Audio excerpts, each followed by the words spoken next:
The Women's Literary Union was started by Mrs. Caroline Rich on October 18, 1892. It was first started to educate the women that were a part of the union. They would get together at someone's house, and together they had many resources to learn from, whether it was learning what was going on in the world or how they could help the community. Women would get together to talk about politics and other subjects that their husbands wouldn't permit at home, says Women's Literary Union President Kirsten Larson Turley. They started doing good works for the community, too.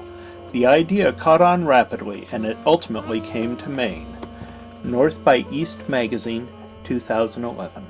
They are a non-taxed organization because they have educational purposes and they are a charitable group.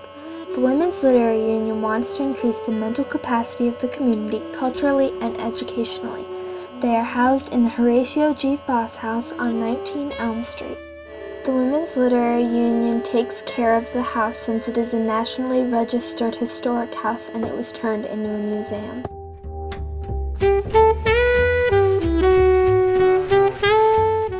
Every child has an instinctive love for the beautiful and desires to have beautiful things around him. A child imitates what is closest to him in childhood, and in this way she demonstrates the importance of beautiful surroundings for the child in the growing and developing period. February 19, 1898, Lewiston Sun-Journal. In a meeting that happened on January 5, 1898, the Women's Literary Union discussed the thought of incorporating kindergarten into the Lewiston and Auburn school system. This sparked interest with other women and teachers. There was a meeting on February 18, 1898, with the kindergartners doing little plays, and it was hard to tell whether the audience or the kids liked it better. With further negotiating, Lewiston and Auburn got kindergarten added to their school systems.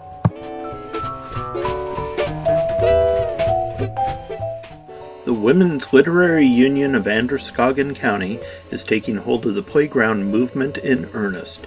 March 21, 1908, Lewiston Evening Journal. In 1908, the Women's Literary Union published a letter in the March 21, 1908 edition of the Lewiston Evening Journal. In this letter, they asked other clubs in Lewiston and Auburn to help with the funding for a public playground. They wanted a playground because the children of Lewiston and Auburn needed a safe place to play that was away from the streets and was a safe environment. The Women's Literary Union created plans for a playground, got equipment for it, and found teachers to run the playground during the summer. The state reimbursed them for the teachers that they paid to run the playground. They took care of the playground for 10 years, and it was years later that the state took over taking care of the playground.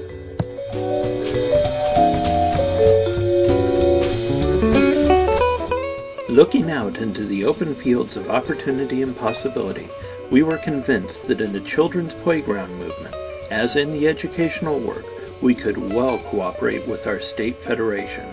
March 21, 1908, Lewiston Evening Journal.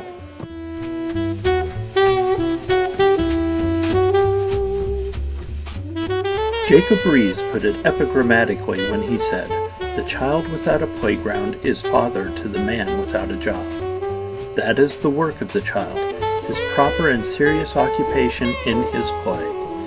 If for any reason he cannot play, he is like the unemployed man, of no use to himself and a menace to the community. Play is the work of the child and a necessity because it is the foundation of his development in every way. Physically, which is health, mentally, which is education, morally, which is righteousness, and socially, which makes him the good neighbor and the good citizen, is not only brought about by the medium of play, but play is the only medium by which this can be accomplished. April 4th, 1908, Lewiston Evening Journal. The mansion was constructed from 1914 to 1917. The house's style is the Federal Revial style with Spanish influence. The mansion was built on the historic site of the old Pickard home. October 3, 1914 was the first time that the newspaper could show a sketch of the exterior of the house with a few details on the interior. The house is 2 stories with a roomy hall on the first level. To the left of that, there is a living room that is 22 by 36 feet. There is a palm corridor, a porch, a porte-cochere, a library that is to the right of the hall, and past that is the dining room. The dining room has a floor space of 20 by 28 feet. In the dining room, the library, and the living room, there is a decent-sized fireplace. The whole house is filled with ornate molding and added designs, like the leaded designs on the front door windows. There is also a set of split stairs that go up to the second floor with very ornate molding. At the top of the stairs, there are stained glass windows that coordinate with the main floor decorations and the second floor decorations. Also on the second floor, there are 5 roomy chambers. Each one has a bath and closet. On this floor, there are also linen closets and storage closets. The third floor is for servants. There is also more storage room on the third floor. The mansion has a vacuum cleaner, hot water, and electric lights. In the dining room, the electric lights are hidden by decorative molding. These light up, bouncing off the ceiling and creating a soft glow in the room, the best of lighting at this time. The garage in the back is large enough to hold 2 of the biggest cars from that time. At one point in time, there was a rumor that there was going to be a car turntable built, but there is no evidence of one.